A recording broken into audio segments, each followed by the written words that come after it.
Well, former President Donald Trump is asking the Supreme Court to intervene on his presidential immunity claim. Trump's lawyers asked the justices to block an appeals court ruling that determined he is not immune from potential criminal prosecution in the 2020 election interference case.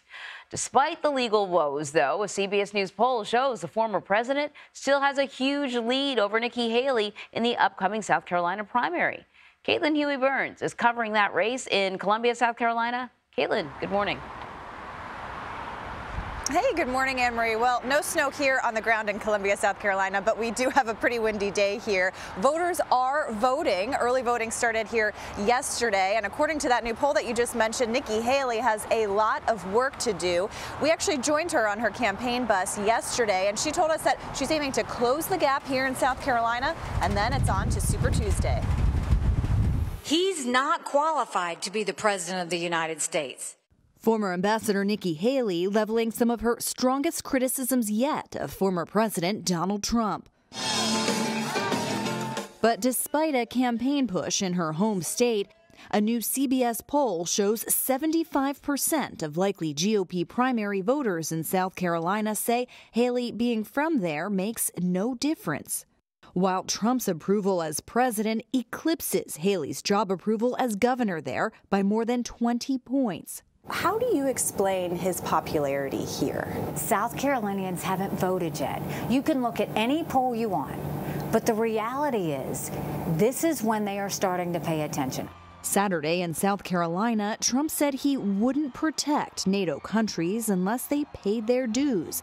As for Russia, I would encourage them to do whatever the hell they want. Controversial comments that drew international condemnation. And the idea that he would side with Putin, a man who kills his opponents.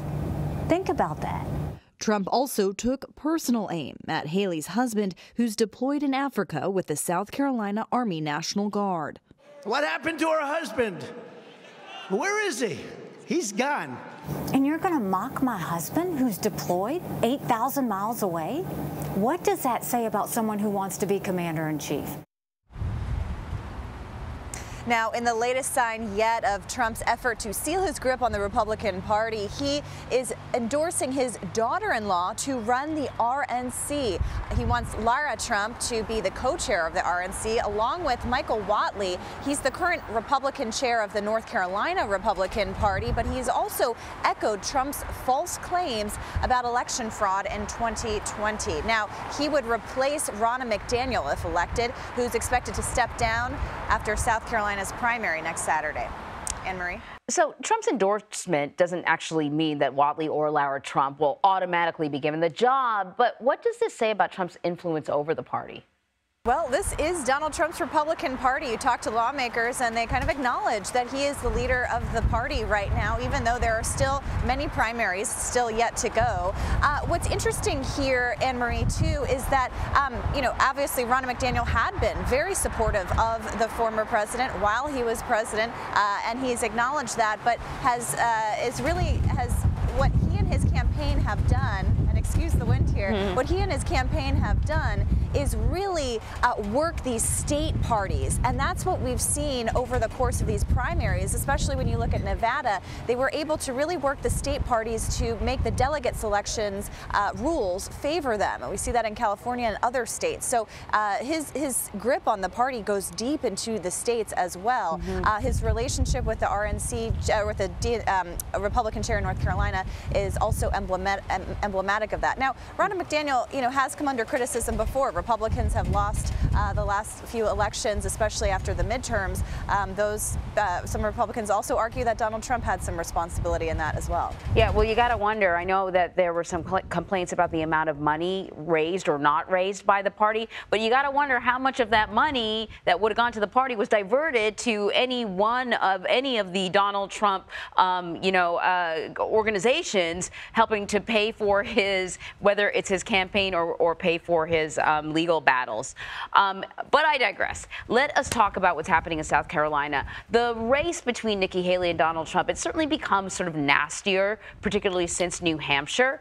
I'm wondering if all the sniping back and forth, is that what South Carolina voters are actually paying attention to?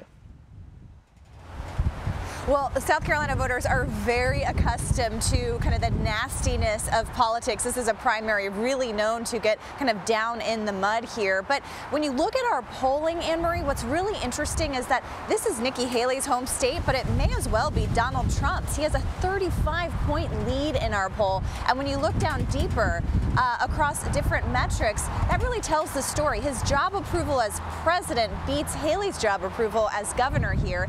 And voters say that they're more interested in national issues when it comes to this primary than South Carolina issues. So that kind of cuts into Nikki Haley's argument that she was twice elected governor here, that she knows the state, and she's been trying to work the state and remind people of what she's done as governor. But according to our polling, and what we've heard a little bit anecdotally from voters, this is a really national race. So this is an uphill climb for Haley, which she knows very well. When we joined her on the campaign bus, she said that she wanted to close the gap here in South Carolina, not aiming to win.